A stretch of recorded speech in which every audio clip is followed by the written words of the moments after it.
Assalamualaikum warahmatullahi wabarakatuh. Perkenalkan, nama saya Ica Anastasia bin Mambangan.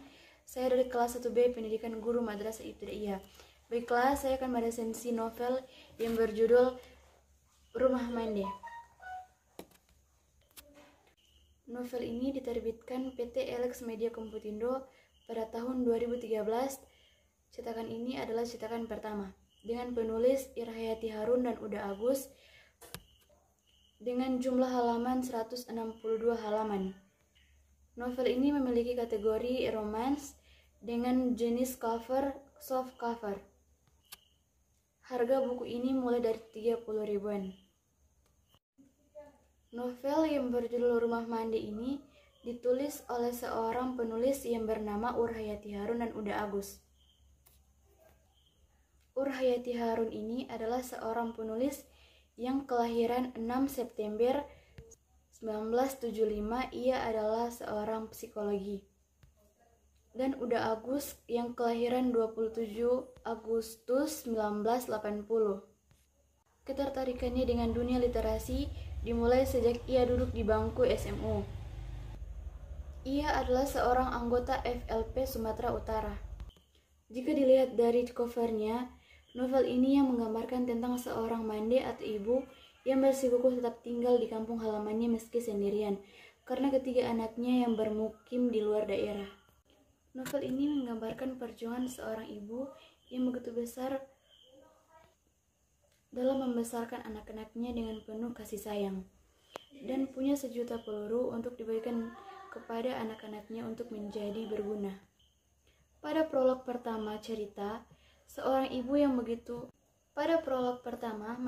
seorang ibu begitu mencintai rumahnya di kampung halamannya dalam Kabupaten Pariaman, Provinsi Sumatera Barat. Cinta pada rumahnya karena kenangan tentang masa indahnya bersama Mande atau ibu Bagindo Sulaiman dan putranya Bintang. Namun gempa melanda pada tahun 2009 telah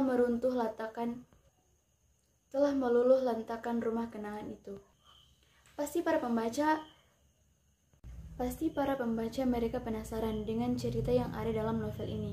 Termasuk saya juga penasaran dengan isi cerita selanjutnya, apalagi baru prolog pertama sudah membuat pembacanya penasaran. Saya sangat suka dengan isi novel ini yang menggunakan dua sudut pandang di awal. Kita akan disuguhkan dengan kisah Upik yang sebenarnya hanya mengemas dari kisah Mande, yang merupakan inti dari cerita ini. Ketika kita berhadapan dengan kisah Mande, di sanalah sudut pandang berubah. Unik sih, tapi jujur dari awal saya sempat bingung karena kebanyakan tokoh Mande yang muncul hampir bersamaan. Saya sempat sulit membedakan. Tapi makin ke tengah, saya merasa ikut terlibat dalam cerita kebingungan tadi. Ternyata tokoh Mande adalah seorang ibu. Uniknya buku ini, walaupun judulnya adalah Rumah Mande, namun cover depannya gambar sepeda yang lebih dominan, sedangkan gambar rumah kecil itu pun di atas pohon. Buku ini lebih banyak mengisahkan perjalanan daripada rumahnya. Mungkin itu gambaran dari cover depannya. Cerita ini berakhir unik, meski ada bagian tertentu yang membekaskan pilu. Saya suka bagian epilog yang menghadirkan kisah cinta Upik yang dikemas sederhana, menggelitik dan sangat manis, dan cinta yang berbalas serta impian yang terwujud.